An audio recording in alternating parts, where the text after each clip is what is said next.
The devil എന്ന കാർഡിൽ നാം കണ്ട ചങ്ങലകൾ അറുത്തുമാറ്റാൻ പ്രപഞ്ചം പ്രയോഗിക്കുന്ന അതിശക്തമായ മാർഗമാണ് അടുത്തത്. 16 നമ്പർ കാർഡായ ദ ടവർ. ഈ കാർഡ് കാണുമ്പോൾ പലർക്കും ഭയം തോന്നാം, കാരണം ഇതിൽ തകർച്ചയാണുള്ളത്. എന്നാൽ ഒരു ഗുരുവിൻ്റെ ദൃഷ്ടിയിൽ മിഥ്യയുടെ, അതായത് ഇലൂഷൻ്റെ അടിത്തറയിൽ പണിതത് എന്തും തകരണം എന്ന വലിയ സത്യമാണിത്. സത്യത്തിലേക്കുള്ള വഴി തെളിയാൻ അസത്യത്തിൻ്റെ ഗോപുരങ്ങൾ തകരേണ്ടതുണ്ട്.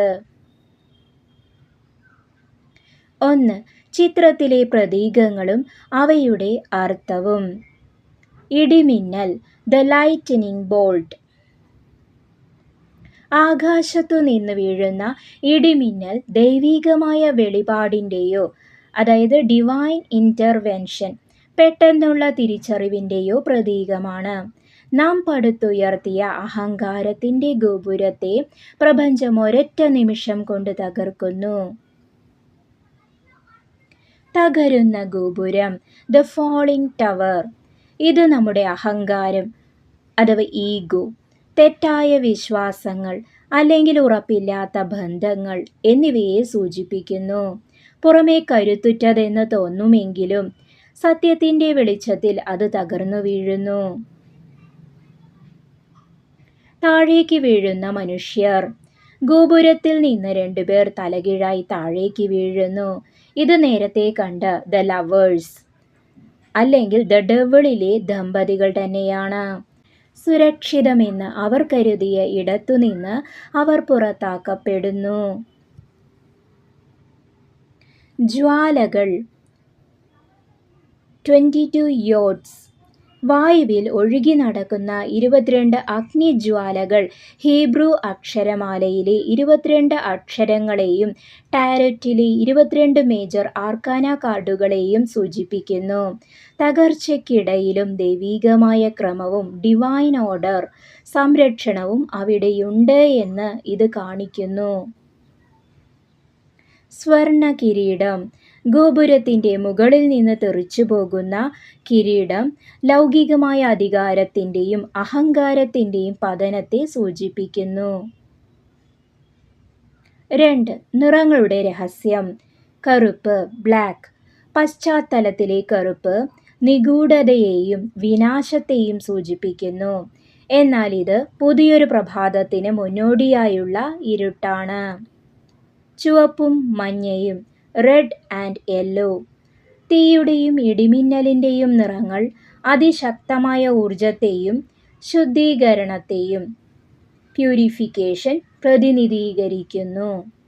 3. ഭൗതികവും ആത്മീയവുമായ വശങ്ങൾ. ഭൗതിക തലം. അപ്രതീക്ഷിതമായ മാറ്റങ്ങൾ, ഒരു ജോലി നഷ്ടപ്പെടുകയോ ഒരു ബന്ധം തകരുകയോ അല്ലെങ്കിൽ നിങ്ങളുടെ പ്ലാനുകൾ പാടെ മാറിപ്പോകുകയോ ചെയ്യാം. ഇത് വേദനാജനകമായി തോന്നാം, പക്ഷേ അത് നിങ്ങളെ ഒരു മോശം സാഹചര്യത്തിൽ നിന്ന് മോചിപ്പിക്കാനാണെന്ന് പിന്നീട് മനസ്സിലാകും.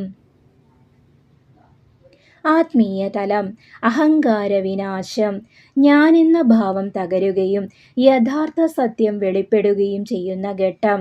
മിഥ്യാധാരണകൾ വെടിഞ്ഞ് യാഥാർത്ഥ്യത്തിലേക്ക് ഉണരുക. 4. ഗുരുവിൻ്റെ ഉപദേശം. The Gurez wisdom. പ്രിയ ശിഷ്യ, ദ ടവർ നിനക്ക് നൽകുന്ന വലിയ പാഠം തകർച്ച ഒരു മോചനമാണ്, ഡെസ്ട്രക്ഷൻ ഈസ് ലിബറേഷൻ എന്നതാണ്. ജീവിതത്തെ എങ്ങനെ നയിക്കാം? 1. മാറ്റത്തെ എതിർക്കരുത്.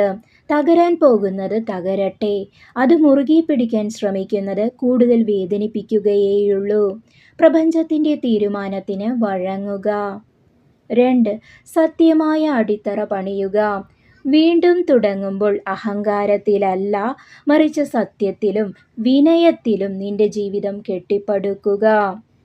3. ഇതൊരു ശുദ്ധീകരണമാണ്. ഒരു വലിയ കൊടുങ്കാറ്റിന് ശേഷം ആകാശം എത്ര തെളിമയുള്ളതാകുമോ അതുപോലെ ഈ പ്രതിസന്ധിക്ക് ശേഷം നിന്റെ മനസ്സ് കൂടുതൽ ശുദ്ധമാകും. സൂക്ഷ്മമായ ഒരു രഹസ്യം കൂടി.